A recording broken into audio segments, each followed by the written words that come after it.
Lorsqu'on parle d'hydratation, la plupart des gens pensent immédiatement à l'eau et se mettent à boire des litres d'eau. Dans cette vidéo, vous découvrirez que cette approche n'est pas la plus efficace.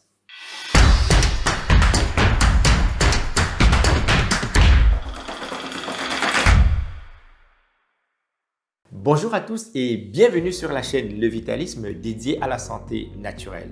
Je suis Hervé Ndioya, passionné par la santé naturelle et la physiologie. Ici, vous trouverez des informations sur les solutions naturelles en matière d'alimentation et d'hygiène de vie pour améliorer votre bien-être au quotidien ainsi que celui de vos proches. La déshydratation peut toucher n'importe qui, que ce soit à la suite d'une diarrhée, d'une consommation excessive d'alcool, d'une sudation excessive, de la consommation de café et de certains médicaments ou même des maladies telles que le diabète. C'est pourquoi les diabétiques ont constamment besoin de boire de l'eau.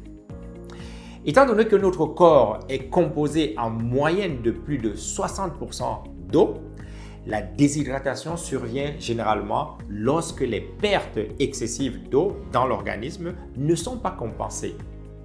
Jusque-là, c'est bien connu de tous. C'est pourquoi nous avons tendance à boire beaucoup d'eau lorsque nous nous sentons déshydratés. Cependant, il y a un élément important, quelque chose qui change tout, une nuance que beaucoup de gens ignorent. L'eau ne peut bien hydrater que lorsqu'elle est associée à des minéraux. Les minéraux sont responsables de l'optimisation de l'hydratation. En d'autres termes, si vous ne consommez pas suffisamment de minéraux, boire de l'eau ne sera pas efficace pour vous hydrater. D'ailleurs, c'est intéressant de noter que lorsque vous cherchez la définition de la déshydratation, vous verrez ceci. La déshydratation correspond à un manque d'eau et de sels minéraux dans le corps. Alors, si la déshydratation est un manque d'eau et de sels minéraux dans le corps, il est logique de dire que l'hydratation consiste à apporter de l'eau et des sels minéraux. Malheureusement, comme je l'ai dit en introduction, lorsqu'il s'agit de s'hydrater, la plupart des gens se limitent souvent à la consommation d'eau uniquement. J'ai l'habitude de dire à certaines personnes que j'accompagne, et elles sont souvent étonnées, que vous pouvez boire des litres d'eau sans vous hydrater correctement. On ne s'hydrate pas en buvant uniquement de l'eau. Il est essentiel de fournir également à notre corps les sels minéraux nécessaires pour que l'eau que nous consommons soit bénéfique pour nos cellules. Un exemple concret peut être observé dans les hôpitaux. Pour traiter les problèmes de déshydratation, ils administrent généralement des solutions de réhydratation par des perfusions. Si vous examinez la composition de ces liquides, vous constaterez qu'ils contiennent principalement des minéraux, de l'eau et un peu de sucre. Bien évidemment, ici, nous allons parler de méthodes naturelles. Pour apporter ces minéraux à notre corps de manière naturelle afin de lui permettre de s'hydrater correctement, il faut consommer en plus de l'eau une quantité suffisante de fruits et de légumes. En effet, les fruits et les légumes contiennent également ces mêmes éléments que l'on retrouve dans les solutions de réhydratation utilisées en milieu hospitalier, à savoir les sels minéraux, de l'eau et du sucre. Techniquement, on dit généralement que ce sont les minéraux qui fixent l'eau. Par exemple, en buvant 1 litre d'eau et en consommant une demi-pastèque dans une journée, vous vous hydratez de manière beaucoup plus efficace que si vous buviez simplement 3 ou 4 litres d'eau. Quelque part, c'est pourquoi j'ai toujours eu du mal à comprendre la tendance qui s'est répandue ces dernières années et que tout le monde répète, selon laquelle il faudrait boire 3, 4, voire 5 litres d'eau par jour. À mon sens, cette approche excessive n'est pas bénéfique pour la santé.